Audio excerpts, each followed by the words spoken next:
All right, welcome to this episode of the Freedom to Draw Unsolved Mysteries. I'm your host, John. And if you haven't realized it by now, we are doing an unexplained death. And this is a famous guy here. This guy's name is Elvis Presley. We're going to tell you a little bit about Elvis Presley and his death, how some people think it is unexplained. People have ruled it out as a heart attack, but there's many more that say it was something else.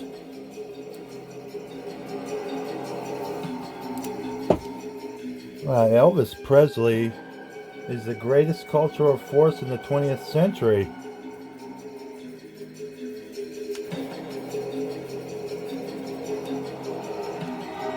The famous composer and conductor Leonard Bernstein told a reporter in Time magazine in the late 60s, when the reporter prodded the skeptical about the cultural influence of other legendary artists like Picasso, Bernstein merely reiterated, "No, it's Elvis."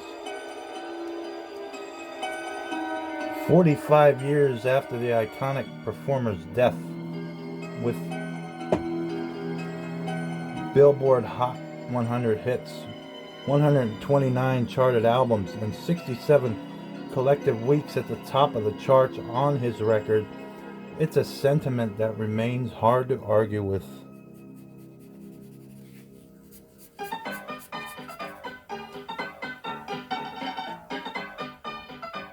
Ahead of Baz Luhrmann's new biopic Elvis, starring Austin Butler and Tom Hanks,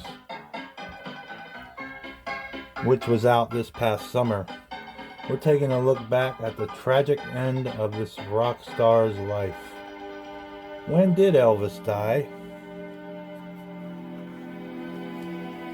Born in Tupelo, Mississippi on January 8, 1935, Elvis Aaron Presley would become one of the most recognizable musicians in the world by the time he passed away in his famed Memphis mansion, Graceland, on August 16, 1977, at the age of 42.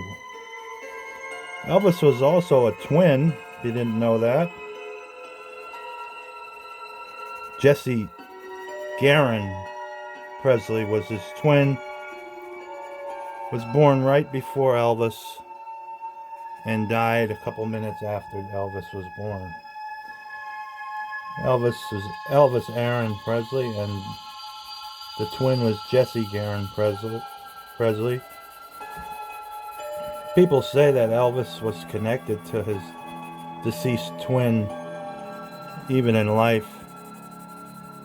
They said he had a bond and he spoke with him often. And Elvis may have suffered from survivor's guilt, which is when a horrific thing like that happens and the one person survives.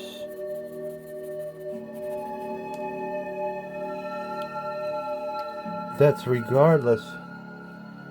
That afternoon in 1977, the singer was found by his girlfriend Ginger Alden, lying unconscious on the floor of the master suite bathroom.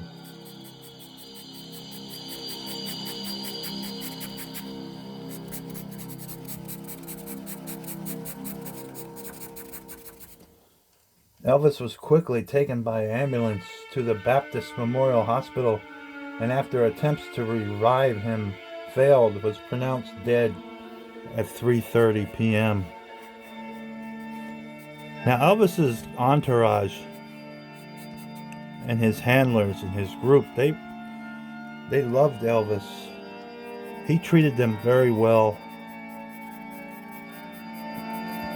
And I do not think they would have just let him die like that.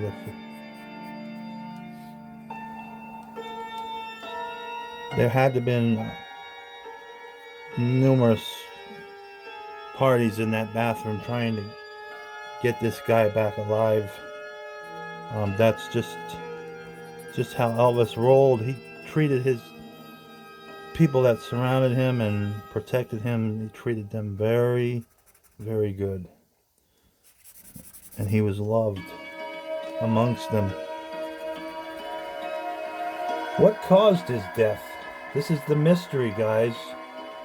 This is the unsolved mystery that we drawl about here at the Freedom to Draw Unsolved Mysteries. Though Elvis's actual cause, they say, of death appears to be a heart failure, the cardiac incident is now considered to be a result of the rock star's long-standing and serious drug abuse. Battled depression, and some of the drugs that he was on were his lifeline, and his doctor that prescribed him. Well, you say, why don't he just stop prescribing him those pills? I mean, come on, it's Elvis. I mean, if he's not going to get it from his doctor, he's going to get it from somebody else. Who's going to say no to Elvis, right? So the doctor was quoted on saying, I prescribed them to him so I knew where the source was coming from, because if I didn't give it to him, would have gotten it from somewhere else, and who knows what it would be like. So I kind of can see that point. Like many performers at the time, Elvis was a heavy user of a number of prescription medications, including opiates, barbiturates, and sedatives. When the toxicology analysts of the performer's blood came back several weeks after his death, it reportedly showed high dosages of the opiates, Diluted, Percodan, and Demerol, as well as Quaaludes and codeine, among others.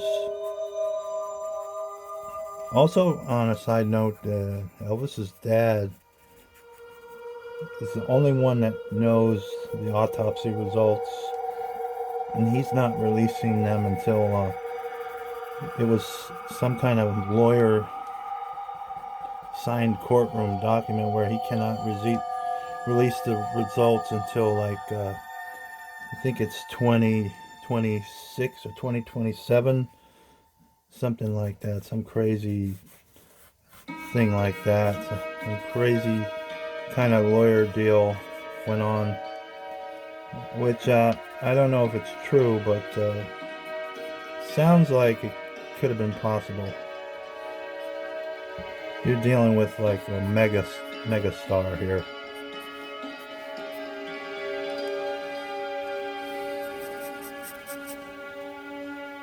In the following years, his death, Elvis' Memphis physician, Dr. George Nicopopolis, aka Dr. Nick, was implicated in the singer's death. In 1980, Nicopopolis, who began treating the star in 1967, had his medical license suspended by the state of Tennessee for 3 months for indiscriminately prescribing and dispensing controlled substances. That's kind of a raw deal if you were listening to what I just said earlier. He was going to get those drugs no matter what. I think the doctor was kind of looking out for him.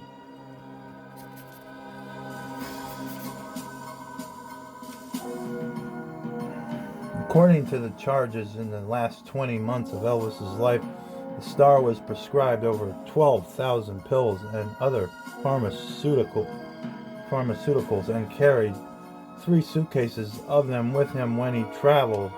As an explanation for the volume, Nicopopolis argued that these drugs were for the use of Elvis's entire entourage, which I had just said earlier was quite a bit of people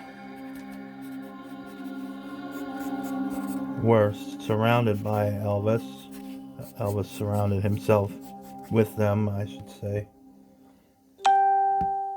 Nikopoulos later testified that he gave Elvis any medications he requested because if he didn't, the star would simply get them from another prescriber or possibly turn to the street for drugs.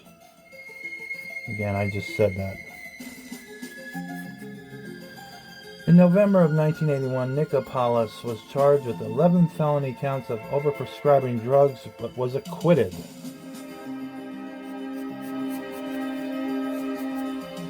He maintained his medical license until 1995, when it was permanently suspended by the Tennessee Board of Medical Examiners. Why is there controversy around Elvis's death? While Elvis's drug use, a trait he shared with many famous performers of the era, including Johnny Cash and fellow Dr. Nikopoulos patient Jerry Lee Lewis, is common knowledge today. At the time of his death, his family and his team had largely managed to keep the more sordid details of his life. This aspect of his life, however, remained private. So nobody knew. Nobody knew the guy was a pill popper. But I think it stems more than that, just a pill popper. He had psychological problems, like I said before. He had survivor's guilt. And I think he stayed indoors a little bit too much when he was out for a while there. And then he ran out of money, so he was kind of forced to go back on the road. And I think he got kind of like agoraphobia a little bit, with fear of leaving his house. He always wanted to be at Graceland. There's reports that say, that verify this statement. He did seem to always want to be at Graceland, and he was partial to the Jungle Room. I have been to Graceland, and it is an amazing, magical place. And they do not let you go to the bathroom, by the way. If you're thinking you're going to go to Graceland and go to the place where Elvis took his last breath, you're mistaken, because they don't let you go into the bathroom. Unless they changed it. I'm guessing no.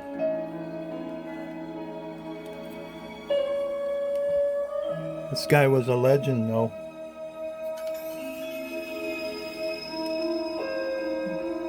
Immediately following the singer's passing, his family requested a private autopsy to determine the cause of death. Tennessee's chief medical examiner, Jerry Francisco, released the star's official death certificate a few days later, listing the cause as a coronary issue unrelated to drugs. Elvis Presley died of heart disease and prescription drugs found in his blood.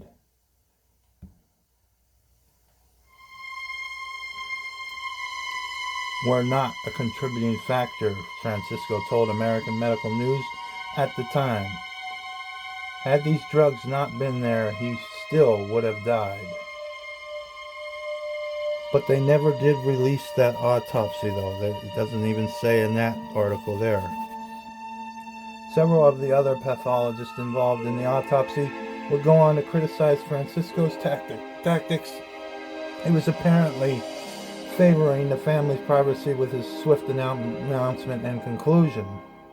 Multiple doctors involved reportedly argued that the musician's cause of death should have been attributed to a toxic combination of pharmaceuticals, with the autopsy request coming directly from the family rather than at the state's behest. Like I said, Elvis's dad has the results of that.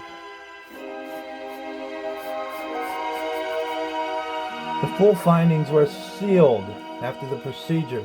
Multiple attempts were made over the years to get the documents unsealed. And in 1993, reopening of the investigation into Elvis's death was able to get the physician's notes, but not the autopsy itself released. I just said that. They don't have the full autopsy results.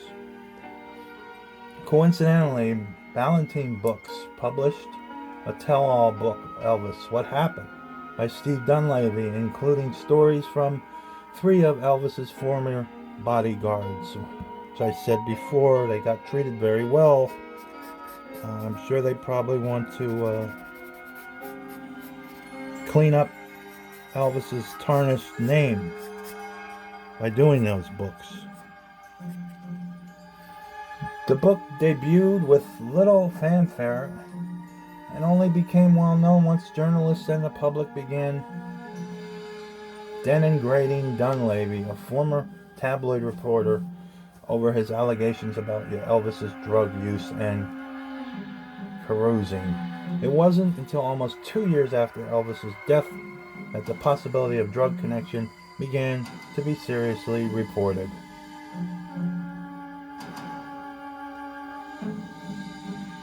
That's the mystery, guys.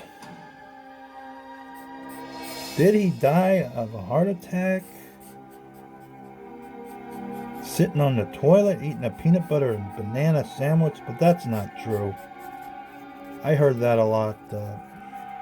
He wasn't eating a peanut butter and banana sandwich. He was on the toilet, and they did find him when he died. He was in a precarious position, like he had just gone and relieved himself. Yeah, that's a possibility too. I mean, it kind of sounds inappropriate and weird, but sometimes you have, when you're trying to go number 2, it's a little bit difficult. You have to use a little bit of force, or you got to try back again. Drink some prune juice, you know what I mean?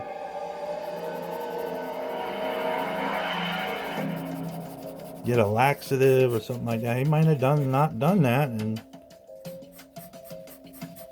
tried to force it out. That could have very possible. That's the mystery, guys, though, folks. We do not know how this man specifically died, because the autopsy reports are sealed with the family. Like I said, I think his dad has it, but I am not quite 100% positive his dad is still alive, but it is with a family member. Only the family knows how Elvis really died. And I don't think they're going to talk. So, it is an unsolved mystery. It's an unexplained death. And that's today's episode, is Unexplained Death. The FBI has reported that approximately 40% of the nation's homicides go unsolved. And that's not another thing that you cannot rule out either, is, was this a homicide? Did somebody in his entourage get PO'd at him? Or did he have a deranged fan that spiked his pills with something? You never know. He was a high-profile dude. So, guys, that does it for this episode of the unexplained death of Elvis Presley. True believers, peace out and have a happy holidays. Merry Christmas, Happy New Year, all that jazz. True believers, peace out.